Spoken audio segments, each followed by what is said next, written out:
और हम इंशाल्लाह तब ज़्यादा पढ़ेंगे। तो आज का जो मैंने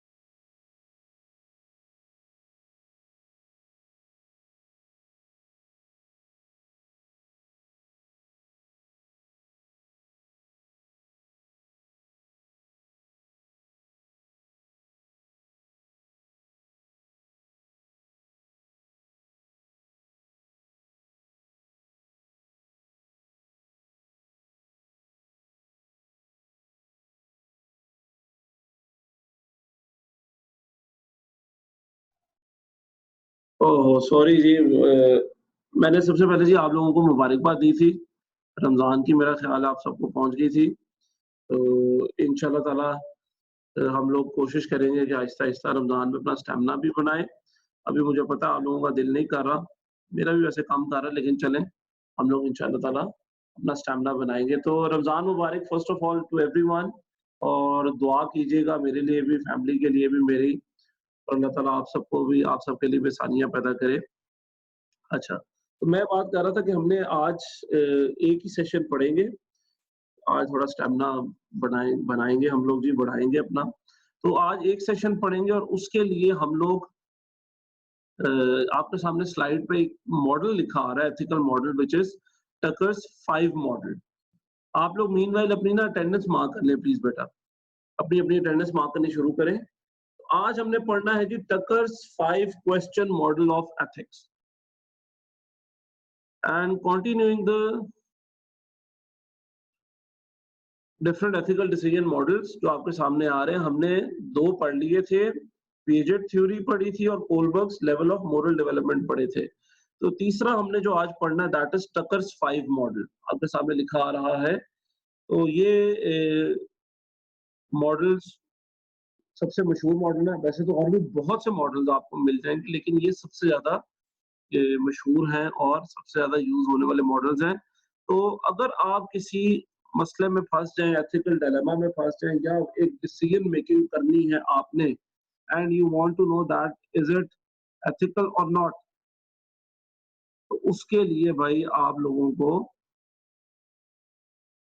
ये मॉडल्स इस्तेमाल करने पड़ सकते हैं, और उनमें से एक मॉडल है टकर्स 5 मॉडल।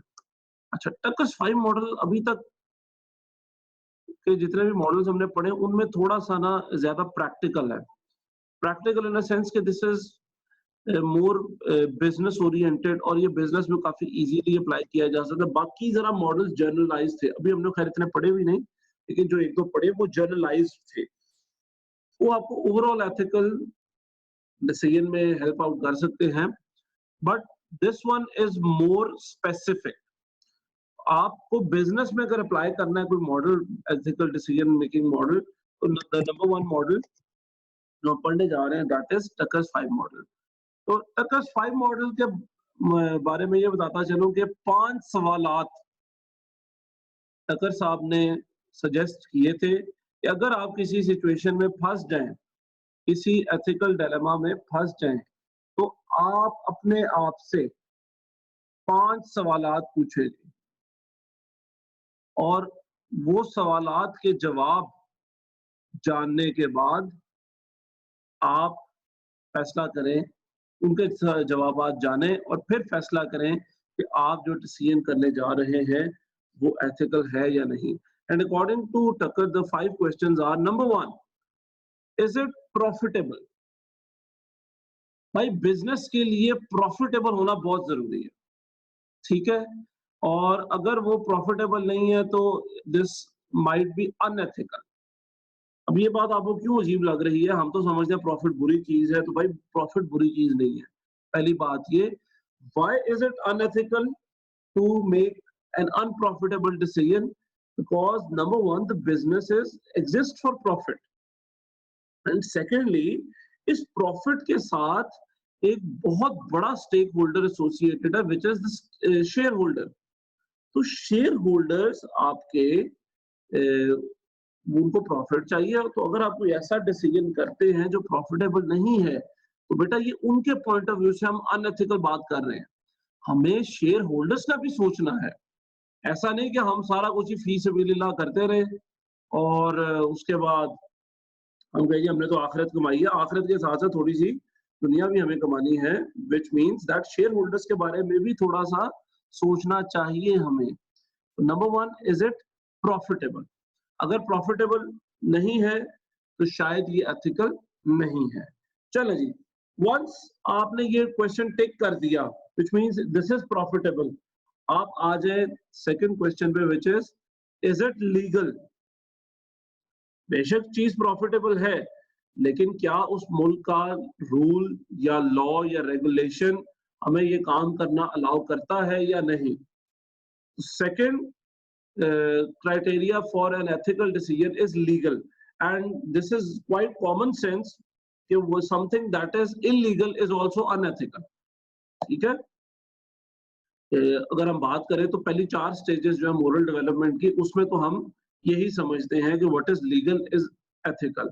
अब बाद में जाके हम सोचते हैं और चैलेंज करते हैं एथिक्स को, सोशल कॉन्ट्रैक्ट की तरफ जाते हैं, यूनिवर्सल एथिकल प्रिंसिपल की तरफ जाते हैं, but for the time being is it legal means that is it ethical or not, or yani something that is legal is ethical, and for the from the point of view of business एक काम legal भी होना चाहिए, ठीक है, वरना वो unethical समझा जाएगा। एक कंपनी ये नहीं कर सकती कि यार मैं सोच रही हूँ कि this is illegal but this is good for the society. तो ऐसा फिलहाल आप लोगों ने टकर के मुताबिक नहीं सोचना भाई, लॉ के अंदर रहते रहते काम करना है, and what is legal is ethical. फिर इसके बाद तीसरा क्वेश्चन है, इज इट फेयर? ये ना एक बड़ा मुश्किल सवाल हो जाता है, क्योंकि ये वो वाहिद सवाल है जो कि या पहला सवाल है टकर 5 मॉडल का जो आपकी थिंकिंग पे डिपेंड करता है, जो आपकी अपनी कॉन्शियंस पे डिपेंड करता है। प्रॉफिटेबल और लीगल तो स्ट्रेट फॉरवर्ड है जी, प्रॉफिटेबल फाइनेंशियली प्रॉफिटेबल है या नहीं, लीगल रूल से पता चल जाएगा लीगल है या नहीं। लेकिन फेयर होना, ये थोड़ा आपको अपने ज़हन से सोचना पड़ेगा। फेयर होने का मतलब क्या है कि ये किसी एक पर्टिकुलर या कुछ स्टेक होल्डर्स की हक तलफी तो नहीं कर रहा। ऐसा तो नहीं कि एक को खुश करने के लिए, एंटिटी को, स्टेक होल्डर को खुश करने के लिए आप बाकियों के साथ नाइंसाफी कर रहे हैं। Is it just based on justice and equality? तो ये सवाल है जी, इज इट फेयर? आपको ये काम करें जो शेयर होल्डर्स के लिए अच्छा है, लेकिन फॉर एग्जांपल पोल्यूशन हो रही है जी, तो pollution is not good for the environment. तो one business might be profitable, it might be legal, but अगर वो पोल्यूशन कॉज कर रहा है और सिर्फ शेयर होल्डर्स को प्रॉफिट दे रहा है या कुछ स्टेक होल्डर्स को प्रॉफिट दे रहा है, जॉब दे रहा है, एक्सेट्रा, लेकिन एनवायरनमेंट को तो इफेक्ट कर रहा है नेगेटिवली, तो एनवायरनमेंट के साथ ज्यादती है। तो एक ऐसा डिसीजन टकर के मुताबिक एथिकल होता है which is fair for everyone. लेकिन यहाँ पे साथ ही साथ एक आपको फ्लेक्सिबिलिटी दे दी गई है कि ये आप पे अब डिपेंड करता है कि आप एक चीज को फेयर समझते हैं या नहीं। आप ये कह सकते हैं जी कि ये जो थोड़ी सी पोल्यूशन हो रही है, कोई बात नहीं, हम इसकी बजाय एनवायरनमेंट के अंदर चले जी दरख्त लगवा देंगे हम, ठीक है, तो हम इसको बैलेंस आउट कर देंगे। या पोल्यूशन थोड़ी हो रही है लेकिन सोसाइटी का ज्यादा फायदा हो रहा है, तो is it fair? Yes it is fair, society का ज्यादा फायदा हो रहा है पोल्यूशन की बजाय। तो ये आप पे अब डिपेंड करता है कि आप एक चीज को फेयर समझते हैं या नहीं। सेकेंडली, फोर्थली, अगेन ये बहुत इंपॉर्टेंट क्वेश्चन है, और is it sustainable environmentally? Sustainable का क्या मतलब है? ये आज एक नई टर्म आप लोगों ने समझ ली है, सुनी तो हुई है, लेकिन आप लोगों ने आज तक इसको समझा नहीं। सस्टेनेबल का मतलब है आपका डिसीजन बार बार किया जा सकता है, लिया जा सकता है या नहीं? आप जो डिसीजन ले रहे हैं, इज इट सस्टेनेबल, यानी ये बार बार इस डिसीजन को आप इम्प्लीमेंट कर सकते हैं या नहीं? या इसके साथ साथ एनवायरमेंटली अगर देखे जाए, खास तौर पे सस्टेनेबिलिटी का मतलब है कि आप रिसोर्सेज को इस तरह से इस्तेमाल कर रहे हैं कि आप उनको रीइंबर्स भी कर रहे हैं, यानी बार बार रिसोर्सेज को इस्तेमाल कर सकते हैं। आप अगर एनवायरनमेंट से कोई रॉ मटेरियल ले रहे हैं, मिसाल के तौर पे आप लकड़ियां ले रहे हैं, दरख्त काट रहे हैं, तो भाई आप काटें, ठीक है, प्रॉफिटेबल है, लीगल है, फेयर है अगर आप समझते हैं। बट आप जिस स्पीड से दरख्त काट रहे हैं, क्या उस स्पीड से दरख्त उगेंगे भी या नहीं? यानी is it sustainable for the environment? क्या एनवायरनमेंट इस एक्शन को आपके सस्टेन कर सकती है या नहीं? यानी रिपीटेडली आप इसको एक्शन को कर सकते हैं या ले सकते हैं या नहीं, या रीइंबर्स रिसोर्सेज कर सकते हैं या नहीं? So this is a very important question, और ये थोड़ा डिफरेंट क्वेश्चन है जो आगे किसी मॉडल में नहीं आपको मिलेगा, कि एनवायरनमेंट की सस्टेनेबिलिटी को भी देखना चाहिए आपको, कि ये एनवायरनमेंट उतनी ही स्पीड से इन रिसोर्सेज को दोबारा से रीइंबर्स या आप जिस स्पीड से रिप्लेनिश कर रहे हैं उसी स्पीड से रीइंबर्स कर सकते हैं या नहीं। मैंने आपको दरख्त की एग्जांपल दी, अगर आप दरख्त काट रहे हैं तो उसी स्पीड से दरख्त वापस भी उग रहे हैं या नहीं? या अगर आप पोल्यूशन कॉज कर रहे हैं तो क्या उसी स्पीड से हवा साफ हो रही है या नहीं? तो ये वो क्वेश्चन है, ये चौथा क्वेश्चन है टकर के मुताबिक, which is concerned with the environment. अच्छा जी, अटेंडेंस आप लोग बेटा लेते हैं साथ साथ। सो ये अभी तक 4 क्वेश्चन थे। प्रॉफिटेबल, प्रॉफिट कमा के दे रहा है या नहीं? दे रहा है तो ठीक है, वरना नहीं ठीक। लीगल, लॉज के मुताबिक है या नहीं? फेयर, तमाम या मेजॉरिटी जो आपके मुताबिक लगे जी आपको, स्टेक होल्डर्स को पॉजिटिवली इफेक्ट कर रहा है या नहीं? किसी, ये तो नहीं कि किसी को नेगेटिवली इफेक्ट कर रहा है, सबके लिए बराबरी है इसमें या नहीं? और चौथा है सस्टेनेबल है एनवायरमेंटली या नहीं, यानी जिस स्पीड से एनवायरमेंट के रिसोर्सेज को यूज किया जा रहा है उसी स्पीड से उनको रीइंट्रोड्यूस किया जा रहा है या नहीं, ग्रो किया जा रहा है या नहीं? और finally, is it right?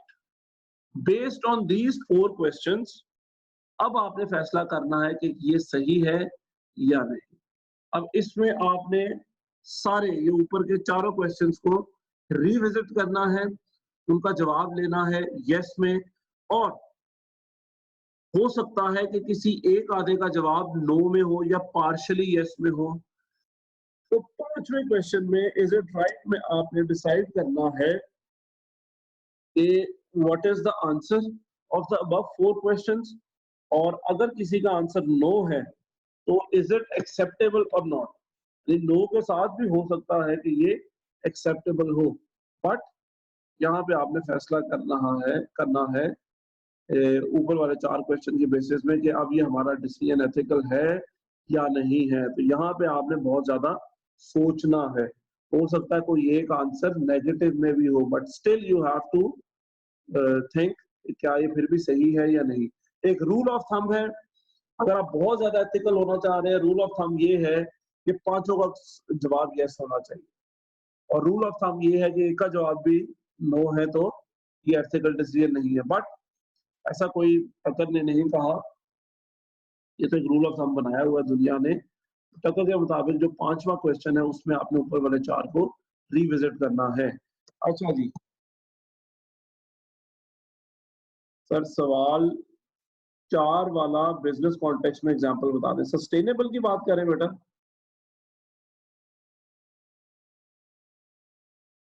Ashif sustainable की आप बात कर रहे हैं?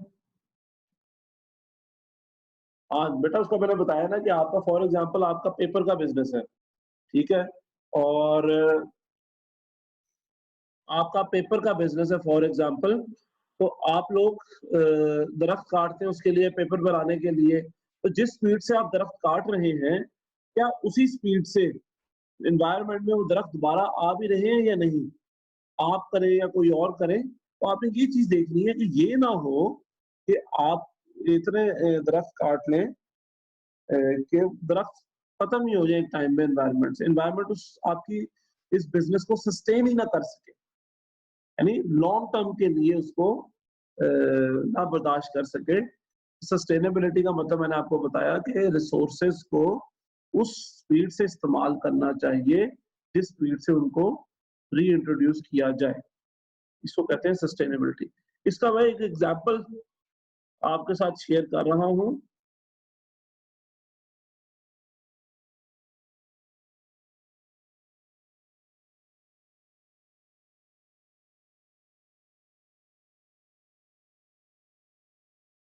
एक मिनट जी, इसका मैं आपके साथ एक एग्जांपल, ये सामने स्क्रीन में आपके आ रहा होगा।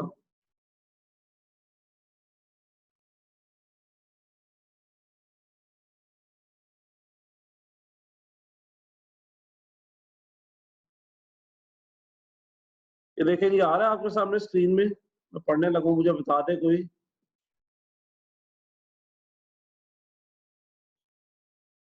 अभी ये मैं एग्जांपल देता हूं, इससे आपको क्लियर हो जाएगा। अच्छा चले जी, ये क्वेश्चन देखिए जी, मैं पढ़ रहा हूं, आप लोग साथ साथ पढ़ते रहे। टकर का scenario 1, the big company is planning to build a new factory in a developing country. Analysis shows, अब देखें सिचुएशन क्या है कि एक डेवलपिंग कंट्री में, गरीब कंपनी में, कंट्री में एक बड़ी कंपनी ने अपनी फैक्ट्री खोलनी है और वो फैसला करना चाह रहे हैं कि हम ये डिसीजन हमारा एथिकल है या नहीं। उसके लिए वो क्या करेंगे, एक एनालिसिस करेंगे एनवायरनमेंट का, यानी एनवायरनमेंट मतलब यहाँ पे बिजनेस एनवायरनमेंट की बात करें, एक अपने इर्द गिर्द के माहौल का, उस कंपनी के, उस कंट्री के, उस फैक्ट्री के माहौल का एक एनालिसिस करेंगे। और एनालिसिस से पता चलता है जी, analysis shows that the new factory investment will be more profitable than alternative because of the cheaper labour and land cost. अभी फैसला नहीं हो रहा, अभी आपको सिर्फ सिनेरियो बताया जा रहा है।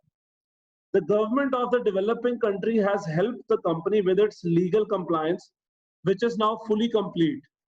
And the local population is anxiously waiting for the jobs, which will in turn bring much needed economic growth to the developing country. The factory is to be built on reclaimed brownfield land and will produce a lower unit rate of environmental emissions than a previous technology. तो भाई ये एक scenario है। अब इसको मद्देनजर रखते हुए कंपनी ने फैसला करना है टकर्स 5 मॉडल यूज करते हुए कि ये हमारा डिसीजन एथिकल है या नहीं, यानी हमें उस कंट्री में फैक्ट्री खोलनी चाहिए या नहीं। तो number 1 question, is it profitable? Yes, the investment will enable the company to make a superior return than the alternatives. The case explains that these are because of the cheaper labor and land cost. ये profitable है, आपको कैसे पता चला? ऊपर line में लिखा हुआ है कि cheaper labour and land cost incur करनी पड़ेगी या इनकर होगी विद दिस डिसीजन। तो पहला सवाल तो यस हो गया जी, प्रॉफिटेबल है कंपनी के लिए। Second question, is it legal? Yes. And why is it legal? आपको ऊपर लाइन एक पढ़ी होगी आपने, that the government of the developing country presumably is very keen to attract the investment and has helped the company with the legal issues. यानी उस मुल्क ने कंपनी के लीगल इश्यूज को एड्रेस किया है, अगर कोई मुश्किलात थी भी तो उन्होंने दूर कर दी है लेजिस्लेशन से। तो लीगली भी कोई मसला नहीं है जी, आप फैक्ट्री खोल सकते हैं। Third question, is it fair? अच्छा, अभी सिनेरियो से पता क्या चल रहा है? As far as we can tell, yes, the stakeholder mentioned in the scenario is the workforce of the developing country who are told is anxiously waiting for the jobs. और ये लाइन बड़ी important है, the scenario does not mention any stakeholders adversely affected by the investment. यानी देखें, ऐसे ये इन्होंने यहाँ पे एक पॉइंट मिस कर दिया, दो स्टेक होल्डर्स, दो पार्टीज इन्वॉल्व है यहाँ पे इस सिनेरियो में अदर देन द कंपनी जो अफेक्ट हो रही हैं। नंबर 1, इज द वर्कफोर्स, जो इर्द गिर्द के लोग हैं, लोकल लोग हैं जो नौकरियों की तलाश में हैं और उनके लिए बहुत बड़ी अपॉर्चुनिटी है, ठीक है, वो एक तो इन्वॉल्व है, उनको कोई मसला नहीं है। पैराग्राफ से हमें पता चल रहा है, सिचुएशन से हमें एनालिसिस से पता चल रहा है कि लोग बड़े कीन है, उतावले हैं जी इस कंपनी के यहाँ आने पे, ताकि उनको नौकरियां मिले। जिस तरह हम लोग सी पैक के लिए बहुत उतावले हैं, क्यों? क्योंकि हमें लग रहा है कि हमें बहुत ज्यादा नौकरियां मिलेंगी, अल्लाह करे ऐसा हो भी। तो लेकिन दूसरी पार्टी जो इन्वॉल्व है दैट इज द गवर्नमेंट। ये यहाँ पे मैं कहूंगा कि ये लोग शायद मिस कर गए हैं या इन्होंने सही तरह से समझा नहीं। गवर्नमेंट इज ऑल्सो अफेक्टेड, तो दो stakeholders, government and the community. और हमें पैराग्राफ से आइडिया हो रहा है कि दोनों बहुत खुश है इस कंपनी के यहाँ पे आने से, क्योंकि गवर्नमेंट हेल्प कर रही है कंपनी को और साथ ही साथ ये जो वर्क फोर्स है, लोकल कम्युनिटी है, वो वेट कर रही है। तो ये फेयर है। किसी के साथ फिलहाल हमें ऐसा नहीं एनालिसिस से लगा कि ना इंसाफी हो रही है, तो इट इज फेयर ऑल्सो, ठीक है। अच्छा, चौथा क्वेश्चन, चले पहले देख रहे थे, इज इट सस्टेनेबल? तो सस्टेनेबल में yes, the scenario specifically mentions an environmental advantage from the investment. So in this especially simplified case, the decision is clear. ठीक है जी, चलेंगे, ये तो ऊपर वाला उन्होंने साथ ही कर दिया, यानी ऊपर पैराग्राफ में आप पढ़े अगर आखिरी 2-3 लाइनें, तो the factory is built to on reclaimed brownfield land, यानी कोई उनका खास एक प्रोजेक्ट है उस मुल्क का या कंपनी का, जिसकी वजह से लोअर एमिशंस होंगी, यानी एनवायरनमेंट को, जो फिजिकल एनवायरनमेंट है, यहाँ पे आपके सवाल का जवाब आ गया होगा, उसको कम नुकसान पहुंचेगा। अच्छा, और finally, is it right? The scenario explains that the factory will help the developing country with much needed economic growth and no counter arguments are given. इसका मतलब है बेटा, अगर देखें, मैं नीचे वाला भी साथ ही पढ़ लेता हूँ, the decision is clear as it passes each the decision criterion, the 5 question model. In more complex situation, it is likely to be a much more finely balanced decision. यानी ये राइट भी है, क्योंकि कोई ऐसा हमें पैराग्राफ में analysis में काउंटर आर्ग्यूमेंट नहीं मिला, ना ही कोई क्वेश्चन का आंसर नो हुआ या पार्शियली यस हुआ, या किसी किस्म का किसी भी आंसर के क्वेश्चन के अगेंस्ट कोई नेगेटिव फीडबैक मिला हो। So in this case, yes, this decision is ethical as it passes all the 5 questions of the Tucker's 5 model. ठीक है, फिर एक और सिनेरियो पढ़ते हैं जी। ये थोड़ा सा, ऊपर वाला तो बड़ा सिंप्लीफाइड था, सारा कुछ यस यस था, बड़ा सिंपल केस था, ये थोड़ा सा टेक्निकल केस है। कैसे जी? सिनेरियो 2 आपके सामने आ रहा है, मैं पढ़ रहा हूं, उसी सिचुएशन की थोड़ी सी और बातें हमें पता चली हैं, और वो क्या है? Some more information has emerged about big companies' new factory in the developing country. The brownfield land that the factory is to be built on has been forcefully requisitioned from a community, the poor community, considered as second-class citizens by the government of the developing country. The poor community occupied the land as a slum and now has nowhere to live. चलें जी, एक हमें इंकशाफ हुआ है कि ये जो land है जहाँ पे फैक्ट्री बनने जा रही है, यहाँ पे पहले झोपड़पट्टियाँ होती थी, झोपड़ियाँ होती थी, और वो झोपड़ियाँ खत्म करके इस फैक्ट्री को बनाया जाएगा। अब दोबारा से हम रिविजिट करेंगे इस नई इंफॉर्मेशन के बाद 5 क्वेश्चन मॉडल को। Number 1, profitable, yes, same arguments हैं पहले वाले ही, ये प्रॉफिटेबल है। लीगल,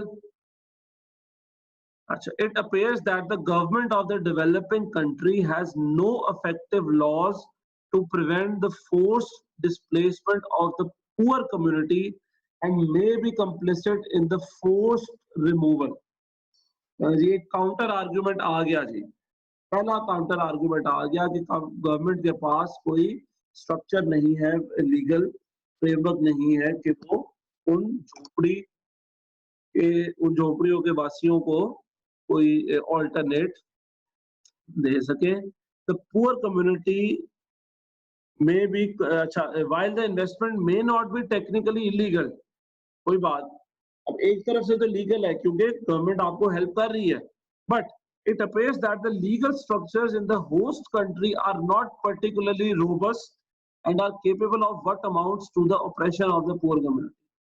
वैसे ये लीगल है, लेकिन हमें ये आइडिया हो रहा है कि जो होस्ट कंट्री है यहाँ पे लॉज वैसे कोई इतने यूजफुल नहीं है, या लॉ का स्ट्रक्चर जो है, सॉरी जी, लॉ का जो स्ट्रक्चर है वो इतना रोबस्ट नहीं है, इतना कॉम्पैक्ट नहीं है, इतना फर्म नहीं है। तो ये एक सवाल आ गया। मैं ये नहीं कह रहा कि इलीगल है, ये आपके सोचने के लिए एक सवाल आ गया। फाइनल तो हम पांचवें क्वेश्चन में डिसाइड करेंगे, बट एक काउंटर आर्ग्यूमेंट जेन में रखिएगा, आ गया है जी। अगला फेयर, ये सबसे बड़ा अब सवाल है, क्यों? क्योंकि while the issue of the much needed employment remains important, it must be borne in mind that the jobs are provided at the cost of the poor community's home. This apparent unfairness to the poor community is a relevant factor in this question. The answer to is it fair will depend on the decision maker's views of the conflicting rights of the parties involved. तो यहाँ पे अब आपने फैसला करना है कि जो एम्प्लॉयमेंट क्रिएट हो रही है, क्या उसका इम्पैक्ट ज्यादा है, यानी पॉजिटिव इसमें ज्यादा है than the negative which is going to be faced by the poor community. यहाँ पे आपने फैसला करना है कि क्या हम अच्छाई, यूटिलिटेरियन व्यू, वही बात आ गई, अच्छाई ज्यादा है या बुराई कम है। अब जो एब्सोल्यूटिस्ट है वो क्या कहेगा, नहीं भाई पुअर कम्युनिटी वो एक घर ही क्यों ना आपको तोड़ना हो, गलत बात है, दिस इज रॉन्ग। अब यहाँ पे रिलेटिविस्ट कहेगा नहीं यार, सोचते हैं सिचुएशन अब इतनी भी बुरी बात नहीं है। तो यहाँ पे भी अब आप ईगोइस्टिक अगर हो जाएंगे, आप यार हमें फायदा हो रहा है, इट इज फेयर, ये समझे जी, वही जो हम बात कर रहे थे, रिलेटिविज्म एब्सोल्यूटिज्म हर जगह अप्लाई होगा। एक एब्सोल्यूटिस्ट कहेगा एक घर को भी तोड़ना गलत बात है, रिलेटिविस्ट कहेगा चलो यार कोई बात नहीं, घरों को तोड़ रहे हैं तो कोई अच्छाई होगी इसमें, देखते हैं। अब रिलेटिविस्ट तीन किस्म के मैंने आपको बताए थे। ईगोइस्टिक क्या देखेगा कि बेशक हम घर तोड़े लेकिन इससे हमें फायदा हो रहा है, प्रॉफिटेबल है, ये एथिकल है। एल्ट्रुइस्ट क्या कहेगा कि सबके लिए इसमें अच्छा होना चाहिए, हम पुअर कम्युनिटी को भी इसमें घर नहीं बना के देंगे, हम इंशाल्लाह ताला सबके लिए अच्छा करेंगे, एम्प्लॉयमेंट भी देंगे, पुअर कम्युनिटी को भी घर बना के देंगे। यूटिलिटेरियन क्या कहेगा, यार पुअर कम्युनिटी के लोग इतने हैं, उन पे इफेक्ट इतना है, लेकिन इससे ज्यादा वो लोग हैं जिनको हम एम्प्लॉयमेंट देंगे, और वो लोग उस एम्प्लॉयमेंट से जो उनके लिए अच्छाई होगी वो ज्यादा है उस बुराई से जो कोई 4-5 घर गिराने से होगी पैदा। तो यूटिलिटेरियन कहेगा कि यहाँ पे सोसाइटी का फायदा ज्यादा है और नुकसान कम है, तो ये एथिकल डिसीजन। तो ये आपको थोड़ी सी रिवीजन होगी इंस्टांसेस की। फिर जी सस्टेनेबल एनवायरमेंटली वही आर्ग्यूमेंट्स है, ब्राउन फील्ड लैंड है तो इसका मतलब एमिशंस कम होगी, बट सबसे important question, is it right? The new information invites the decision maker to make an ethical assessment of the rights of the poor community against the economic benefits of the investment. Other information might be sought to help to make this assessment including, for example, the legality of the poor community occupation of the site and options for rehousing them once construction on the site has begun. तो अब आप बेटा फैसला करेंगे तो आप देखेंगे कौन से क्वेश्चंस का जवाब यस नहीं था, और उन क्वेश्चंस के बारे में ऑल्टरनेटिव सोचेंगे कि क्या कुछ किया जा सकता है इनको भी यस करने के लिए, या उस नुकसान को, नो के नुकसान को मिनिमाइज करने के लिए। तो वंस यू हैव डिसाइडेड कि ये हो सकता है, तो ठीक है जी, go ahead, this is an ethical decision. But अगर आपको लगता है कि नहीं यार, इसका जो इफेक्ट है वो बहुत ही बुरा होगा और हम इसके लिए कुछ सही नहीं कर सकते, तो आपकी मर्जी। अगेन फिर आप, बेहतर है कि ये एथिकल डिसीजन आप इसको ना समझें एंड थिंक अबाउट इट। इसी तरह सिचुएशन आती रहेंगी और आप डिसीजन अपना चेंज करते रहेंगे। जी, एनी क्वेश्चंस? अच्छा भाई, आज हमने एक ही सेशन करना है, तो पहला मेरा रमजान के बाद आप लोगों के साथ लेक्चर है। मैं ज़रा आप लोगों को थोड़ी छूट दे रहा हूँ, तो इसीलिए इंशाल्लाह नेक्स्ट क्लास हम ज़्यादा करेंगे, डबल क्लास करेंगे। अभी कोई सवाल है जी टक्कर 5 मॉडल का, तो आप लोग पूछ सकते हैं। सीआर-जीआर आप लोग बेटा अटेंडेंस लगा लें। सर, अगर हमने लीगल वे में गवर्नमेंट से लैंड ली है, तो हमारा कोई कंसर्न नहीं होना चाहिए हू वाज़ लिविंग देयर। आपका पॉइंट ऑफ व्यू बिल्कुल ठीक होगा, क्योंकि आप लोग अगर अपना पॉइंट ऑफ व्यू भी बताना चाहें तो बता दें, हमारे पास 1.5 मिनट पड़ा है। तो कासिम ने बिल्कुल ठीक बात की बेटा, यहाँ पे यही बात है ना कि आप पे अब डिपेंड कर रहा है। यही तो कहा गया है कि आप इसको रिविज़िट करें। आपके मुताबिक ये टेक्निकली लीगल है, लेकिन ऊपर जिस तरह बताया गया था कि हमें वैसे लग रहा है कि यहाँ पे फोर्स किया गया, कोई लॉ नहीं था। यानी ये हमारे लिए बदो-बदी कहते हैं ना कि ये लॉ बनाया गया या फोर्स किया गया, हमारी कॉम्प्लिकेशंस को खत्म किया गया लीगल, ताकि हम कंपनी में। इस तरह पाकिस्तान में भी ऐसा हो रहा है कि हम सी पैक के लिए बहुत से लॉज को फिल फोर्थ हम चेंज भी कर रहे हैं और उनमें बल्कि लॉ इलीगल काम भी कई किए जा रहे हैं। ठीक है, ये सी पैक के लिए भी हो रहा है। अब चाइनीज कंपनी क्या कहेगी, वो भी आपके वाली अगर सोच है कि जी हमें क्या, गवर्नमेंट कर रही है, it's okay, fine with us. But अगर वो सोचे कि यार गवर्नमेंट बहुत सी चीजें बदो-बदी कर रही है हमारे लिए, तो इसीलिए ये कोई अच्छी बात नहीं है। ये उन पे डिपेंड करता है। चाइनीज इतने अच्छे नहीं है, मतलब कि ये भी सोचे, खैर दे आर वेरी प्रोफेशनल। आखिरी क्वेश्चन, इसके बाद टाइम खत्म हो रहा है जी, मैं अपलोड भी कर दूंगा। सर, अगर उस कंट्री की गवर्नमेंट के पास प्रॉपर लॉ का सिस्टम नहीं, तो बाद में भी तो गवर्नमेंट तंग करेगी। बिल्कुल जी। तो ये आयशा का पॉइंट ऑफ व्यू है, बिल्कुल ठीक है। आसिम का और था, आयशा का और है, but you both are right in your own sense. तो ये मॉडल ने बेसिकली आपको मदद की आपके मुताबिक एथिकल डिसीजन लेने में।